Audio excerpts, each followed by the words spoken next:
राम राम दोस्तों, स्वागत है आपका बालाजी की लाडली यूट्यूब चैनल पे। और मैं आपकी दोस्त कंचन। तो दोस्तों, आप सब कैसे हो? उम्मीद करती हूँ कि आप सब अच्छे होंगे और मैं भी अच्छी हूँ।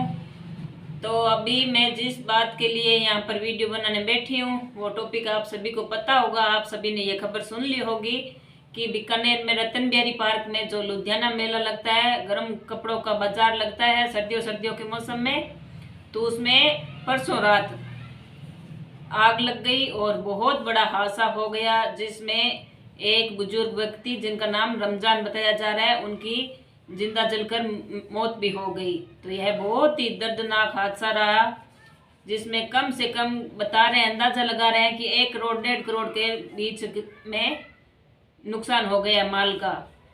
तो ये तो आप सोच भी सकते हो, कम से कम 22-23 दुकानें बताई जा रही है वहां पर कि 22-23 दुकानें थी गर्म कपड़ों की।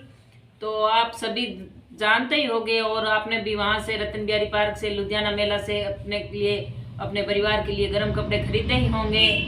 तो यह हादसा कैसे हुआ, इसके पीछे क्या कारण था, वो भी आपको पता ही होगा। परंतु जिनको नहीं पता है तो मैं बता दूं कि वहां से कोई पास से बारात गुजर रही थी, तो जो दुकान में लगाई हुई थी उनके मालिक थे, वो वहां आ गए और कुछ शराब पिए हुए आदमी थे जो पटाखे छोड़ रहे थे बारात में और नाच रहे थे।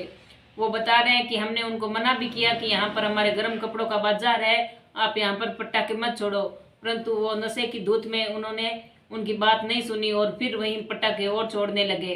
तो जैसे ही उन्होंने पटाखा छोड़ा, एक पटाखा सीधा उस बाजार के अंदर जाकर गिरा और देखते ही देखते आग लग गई। और ऊपर बिजली के तार होने की वजह से, शॉर्ट सर्किट होने की वजह से आग ज्यादा फैल गई।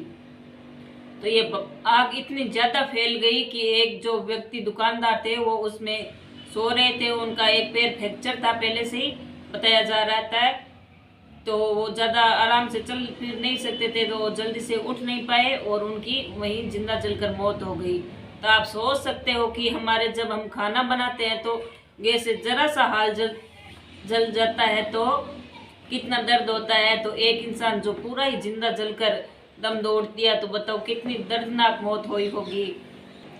तो मेरा आज का ये वीडियो बनाने का इतना ही मकसद था कि हाँ, शादी ब्याह के मामले में खुशियां मनाना जायज है, परंतु किसी का घर बर्बाद कर खुशियां मनाना कहाँ जायज है, ये बिल्कुल नाजायज है। आप सोच सकते हो, जो कुछ तो ऐसे दुकानदार है जो बाहर से आए हुए हैं और सर्दियों में यहाँ आते हैं और अपनी दुकान लगाते हैं, फिर वापिस अपने गांव को लौट जाते हैं। तो वैसे दुकानदार जो अपनी रोजी रोटी कमाने के लिए आए हुए थे, उनका तो सब कुछ बर्बाद हो गया। वीडियो में आप देखा ही होगा, यूट्यूब में वो दुकानदार बता रहे हैं कि सिर्फ जो तन पे कपड़े पहने हुए हैं वो बचे हैं, हमारा गुल्लुक जो उस दिन की मजदूरी हुई थी उनके, मतलब वो इनका भी उसके साथ जलकर राख हो गई।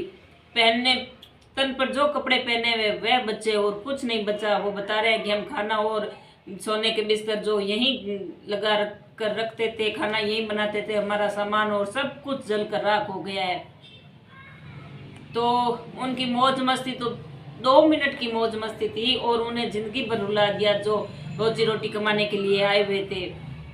तो उन पर आप सोच सकते हो, कम से कम 8-10 लाख का तो एक दुकानदार के सामान उसमें माल था ही उन दुकानों में। तो हमारे तो अगर 500-400 का कोई घर में नुकसान हो जाए तो हम कितना मतलब ऐसा बुरा फील करते हैं कि यार आज ये नुकसान हो गया है। तो 7-8 लाख का नुकसान तो बहुत बड़ा नुकसान होता है। कम से कम वो बता रहे हैं कि एक दुकान में 7-8 लाख का तो था ही, ऊपर से 15 लाख तक का था। मतलब जिनके कोई छोटी दुकान थी उनके 7-8 लाख का, और ज़्यादा बड़ी थी तो उनके 15 लाख तक का माल था। तो 15 लाख या 7-8 लाख भी रकम बहुत ज़्यादा बड़ी रकम होती है। तो मैं आप सभी से यही कहना चाहती हूँ आज के वीडियो में कि मौज मस्ती करो तो कुछ मर्यादा में रहकर करना उचित है सब कुछ। ये नहीं कि किसी का घर बर्बाद कर दिया। चाहे पटाखे छोड़ो तो ऐसी जगह पटाखे छोड़ो जहाँ पर किसी को कोई नुकसान ना पहुँचे। ये नहीं कह रही कि हाँ, शादी ब्याह में आप मौज मस्ती मत करो, पटाखे मत छोड़ो, मैं ये बिल्कुल नहीं कह रही। कुछ ऐसी जगह लोकेशन देखनी चाहिए कि यहाँ पर हाँ ये हादसा हो सकता है। सिर्फ आधा घंटा का हादसा में सब कुछ तबाह हो गया। हाँ, दमकल भी आई थी, 8 दमकलें बुलाई गई, फिर तब जाके कोई उस आग पे आग काबू पाया गया। परंतु फिर क्या होता, सब कुछ जलकर राख हो गया और कुछ नहीं बचा वहाँ पर। तो मैं तो आपसे इतना यही कहना चाहूँगी कि पटाखों की वजह से बहुत बड़े हादसे होते हैं और आपने देखे भी होंगे। और अभी ये देखो, ये तुर्क का नया ताज़ा मामला देख लो आप, आपके सामने करोड़ों का नुकसान हो गया। तो आप बस इतना सा आप काम कर सकते हो कि पटाखे ऐसी जगह छोड़े जहाँ पर जिन्हें कोई हानि ना पहुँचे। मतलब ऐसी लोकेशन जहाँ पर भीड़ भड़ाके की कोई जगह ना हो या कोई आग लगने वाली जगह ना हो, ऐसी जगह पर आप अपने पटाखे छोड़कर अपनी खुशियाँ मना सकते हैं। ऐसी खुशियाँ किसी के काम की नहीं है कि किसी की ज़िंदगी तबाह कर दे।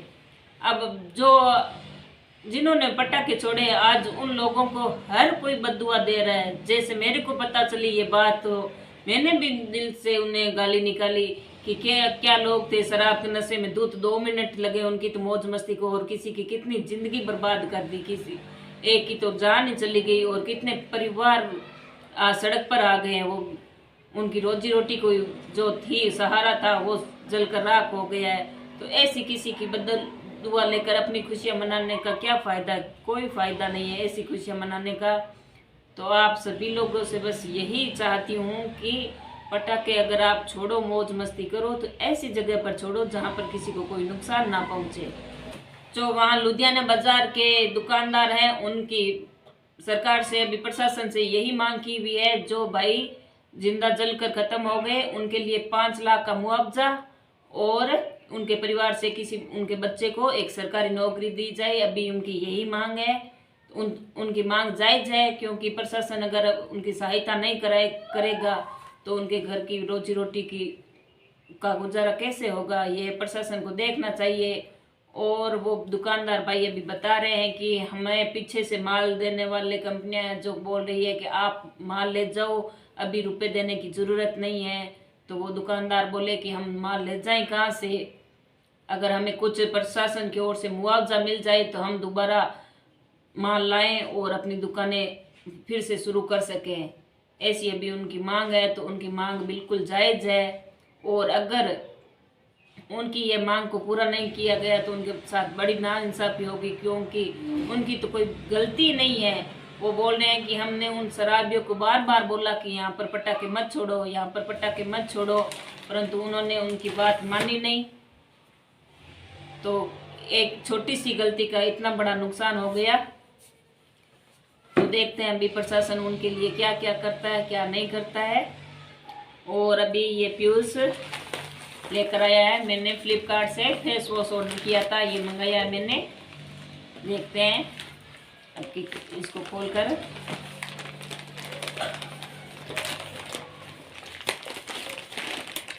मैंने हिमालय का फेस वॉश मंगाया था।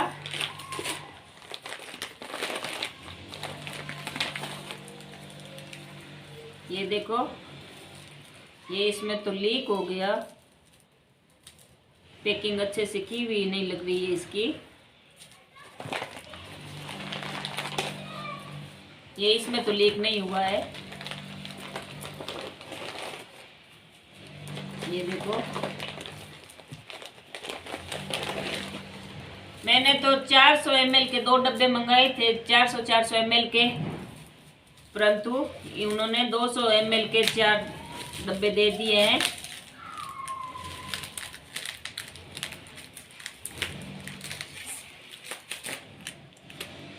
ये देखो, ये 200 ml का एक है, ऐसे ये 3 डब्बे और हैं।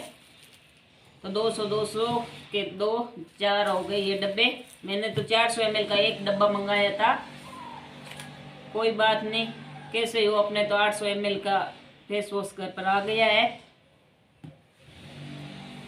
तो अभी जो मैंने वीडियो में बात कही उस पर आप भी ज़रा सा गौर करना कि अपनी खुशियाँ मनाते वक्त दूसरों के घर की भी खुशियों का ख्याल ज़रूर रखें।